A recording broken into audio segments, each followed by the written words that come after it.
F-Log 2 versus F-Log on the Fujifilm X-H2S. I'm very much interested in understanding all of the differences and the benefits of F-Log 2. Obviously, you would assume that F-Log 2 is better than F-Log, just like you would assume that S-Log 3 is better than S-Log 2. Canon Log 2 is better than Canon Log 3. Maybe you wouldn't assume that, but that's true. But how? I want to know exactly how it's better, because the deal is on the X-H2S, you're gaining a lot with F-Log 2, but you're also losing. So let's talk about the deal with F-Log 2 on the X-H2S. 1250 base ISO, up from 640 in regular F-Log. 2 stops of additional dynamic range. Is this true? What's really interesting on the X-H2S is that it samples from 14-bit versus 12-bit. So most cameras shoot raw photos in 14-bit, whereas in video, they're typically sampling from 12-bit and then maybe downsampling into 10 or even 8-bit. So this is giving you a lot more color information to start from in F-Log 2 versus F-Log 1, but it only works in 24 and 30 frames per second. So when you go up to 60 frames per second, it starts sampling from 12-bit. It has a slower readout. So one of the most interesting things to me about the X-H2S is that really, really fast, like 6 millisecond or sub 6 millisecond readout, which is like global shutter-esque in its character. Obviously, that's not needed all the time, like it's not needed right now, but in some scenarios, you might want that. So you're obviously sacrificing that in order to get F-Log 2. Also, for some reason, it's not supported in Resolve color management. So if you work in DaVinci Resolve and you like to use color managed workflows, you don't have an F-Log 2 option to convert into. There's no CST option for F-Log 2. One of the downsides in my first initial test of this camera, I was seeing some weird color artifacts that were popping up in some shots in F-Log 2. Not all shots. Still kind of trying to figure out what the deal is with that. I think it has to do with codecs in the camera, but also maybe something to do with Resolve color management. In this video, I want to test out the differences between F-Log 1 and 2. Like how noticeable is the difference, especially in like color and in dynamic range, so that we can understand just how much there is to gain by using F-Log 2 and if it's even worth it. This is very much preliminary and not scientific, so it's kind of just my observations based on a couple of test clips. It's definitely a lot more work to do. So hopefully this is interesting or useful to someone out there. So here's my project settings for this project anyway. So I'm not doing Resolve color management, so it's DaVinci YRGB, timeline is Rec 709 scene, and output is Rec 709 -A. And the reason we're looking at out of focus nothingness on this first set of clips is maybe it's easy to see differences when you're not actually looking at anything. I've already transformed these clips. So this one is an F-Log 2, and I've used the Fujifilm X-H2S to F-Log F-Gamut to YDR BT 709 33 grid transform LUT. This one, using the input color space transform Fujifilm F-Log, because this one is in standard F-Log. So like I mentioned, you don't have an F-Log 2 input color space transform in Resolve. Let's take a look at that. So this one is F-Log 2, and this is what it looked like straight out of camera. I set the zebras in camera to 85%, I believe. The clipping point, I think, in F-Log 2 was around 85% IRE. And then here in F-Log, I set the zebras to 95%. I believe the clipping point is 100% in F-Log. I'm going to, let me just delete all these. Can I not highlight yet? And let's see, delete, selected. Okay. So I'm going to just grab a still here so we can wipe back and forth between F-Log and F-Log 2. I'm just going to zoom in a little bit. So this is F-Log 2, and this is F-Log 1. They look really similar, for one, but if you zoom in quite a bit, and a lot of this is going to be lost in YouTube compression, especially if you look at these like sort of specular white highlights, it seems like there's more of a color gradation on the F-Log 2. Here's F-Log 2 versus F-Log 1, where maybe there is just a slightly more, like a slightly harsher gradation between the white light and then the way it falls into the blue shadow, maybe. Very minuscule, and you really kind of have to zoom in a lot to potentially see that difference. But the other thing that I notice is the difference in the red. So at its most saturated point here, it seems to have just a little bit more saturation on the f-log2 than the f-log1. And you can look at the vector scope here to see. So that's f-log1. And that's f-log2. So you can see it definitely reaches further into towards that red box on f-log1 and f-log2, and it also is pointing more truly toward the red than the f-log1. Oh, another thing too, so let's look at, going back to the parade, look at the shadow information. So this is f-log1. You can see how it's all really kind of bunched up and compressed down here at the bottom. And then in f-log2, it lifts up ever so slightly and then stretches out, giving you more information in the shadows potentially. Although they look very similar just to the naked eye, you can see how the scope changes. So there, look at the very bottom, that's f-log. And now this is f-log2, where it just stretches out ever so slightly. It occurs to me as I'm editing this video that it would be smart to do a like-for-like comparison at the same ISO. I know you can't go down to ISO 640 in f-log2, but you could go up to ISO 1250 in f-log, and I would be interested to see what the overall range looks like, especially in the shadows in f-log if you did boost the ISO up. So we are on the f-log2 clip, and I've just expanded the shadows out just a little bit and the dark a little bit. Or let's start cranking that. So we cranked that up and just sort of stretched out the information at the bottom as much as we could. So we kind of got these little lifted shadow areas and over here. So not much there to be gained. And let's do the same to the f-log1.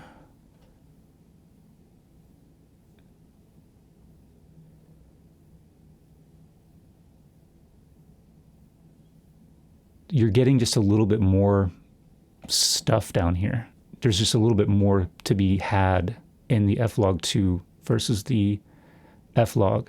Well, okay, so maybe we're done looking at blobs of color. This is f-log, and this is f-log2. I didn't know where middle gray was when I made these test clips, so the exposure is pretty dark. So what I was most concerned with here was preserving the highlight information, so make sure I didn't blow out the window. And then I just sort of eyeballed the exposure in the rest of the scene, and I probably could have lit it a little brighter. But if you don't know, middle gray here in f-log2 is at 38 IRE, and the 10-bit code value for that is 400.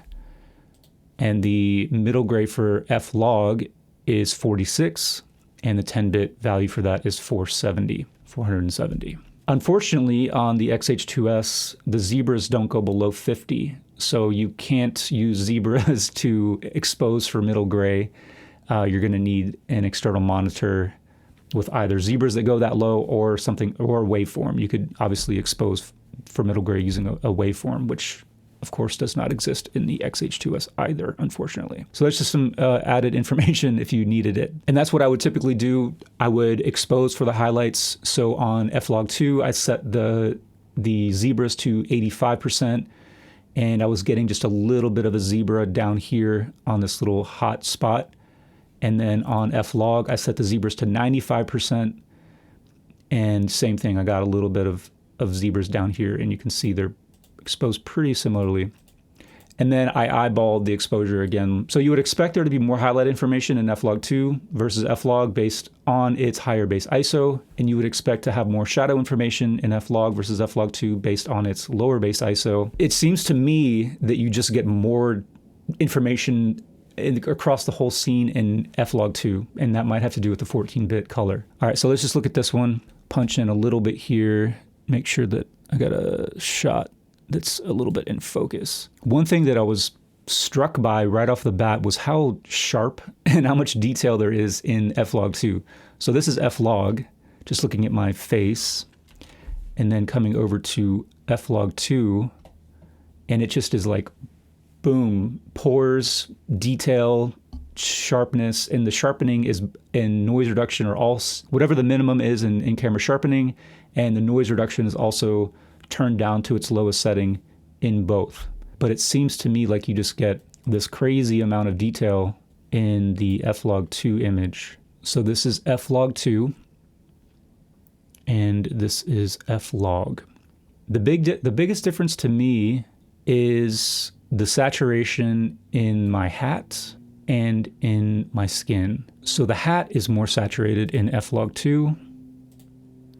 So here's f-log 2, and the hat is basically this part. And then in f-log, it's pretty minor difference, but there's a slight shift in the hat towards the red in f-log 2 versus f-log. And there just seems to be more, just like kind of a thicker line, a thicker blob going in that direction. And you can see that with your eyes. You can see how much more color is in the f-log 2 on my hat. But before we pixel peep anymore, let's match these a little bit more closely.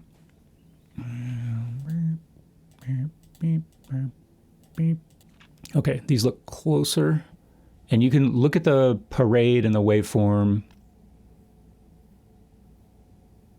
The f-log is still just a little brighter. Like certain channels, you can see there's a stair stepping in the highlights where the blue is the hottest one, then the green, then the red. And then you still have that same effect in f-log 2, but the green and the red don't come up quite as high as they do in f-log 1. And then the midtones and everything else looks like they're matching up pretty closely.